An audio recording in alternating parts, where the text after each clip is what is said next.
अभी हाल में ही जो ऑपरेशन सिंदूर हुआ, हमारी सेनाओं ने पाकिस्तान बेस्ड टेररिस्ट कैंप्स को तबाह कर दिया। हालांकि हमने बेहद संतुलित उत्तर दिया था, बहुत ही बैलेंस तरीके से उत्तर दिया था। इस तरह से देश भर में मॉक ड्रिल्स हुए थे और हमारे एडमिनिस्ट्रेटिव ऑफिसर्स ने उस मॉक ड्रिल को सक्सेसफुली जनता तक समझाते हुए पहुंचाया था। वह आप सबके लोक सेवक होने का एक ब्रिलियंट एग्जाम्पल है और आप सबको भी भविष्य में होने वाले ऐसे किसी भी स्थिति के लिए अपने आप को, मैं मानता हूं, मानसिक रूप से तैयार रखना होगा। लेकिन आज सिविल सर्विसेज का अर्थ बदल चुका है।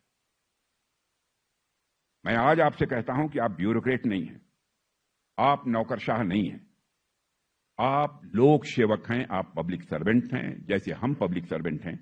और आज आप भारत के नागरिकों के लिए काम करते हैं। आपके हर कार्य से करोड़ों जीवन जुड़े हुए हैं, करोड़ों सपने जुड़े हुए हैं। आपके कार्य देश का भविष्य निर्धारित करते हैं, लोगों के जीवन की दिशा निर्धारित करते हैं। इसका उदाहरण यदि मैं आपको दूं तो आप देखिए, अभी हाल में ही जो ऑपरेशन सिंदूर हुआ, हमारी सेनाओं ने पाकिस्तान बेस्ड टेररिस्ट कैंप्स को तबाह कर दिया। हालांकि हमने बेहद संतुलित उत्तर दिया था, बहुत ही बैलेंस तरीके से उत्तर दिया था और हमारा जवाब एस्केलेटरी नहीं था। लेकिन पाकिस्तान के रवैये ने ऑपरेशन सिंदूर के बाद बॉर्डर पर सिचुएशन को नॉर्मल नहीं रहने दिया। इस दौरान जिस तरह से देश भर में मॉक ड्रिल्स हुए थे और हमारे एडमिनिस्ट्रेटिव ऑफिसर्स ने उस मॉक ड्रिल को सक्सेसफुली जनता तक समझाते हुए पहुंचाया था, वह आप सबके लोक सेवक होने का एक ब्रिलियंट एग्जाम्पल है और आप सबको भी भविष्य में होने वाले ऐसे किसी भी स्थिति के लिए अपने आप को, मैं मानता हूं, मानसिक रूप से तैयार रखना होगा।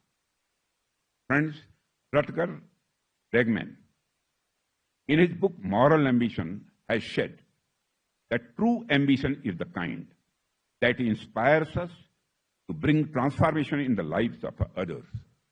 Today, when humanity faces numerous moral challenges, we need civil servants who do not merely say that they want to bring change, but who continuously strive and work towards it. पहले भी विदेशों में जाता था, आज भी जाना होता है, लेकिन मैं कह सकता हूं अंतर्राष्ट्रीय जगत में भारत की प्रतिष्ठा बढ़ी है।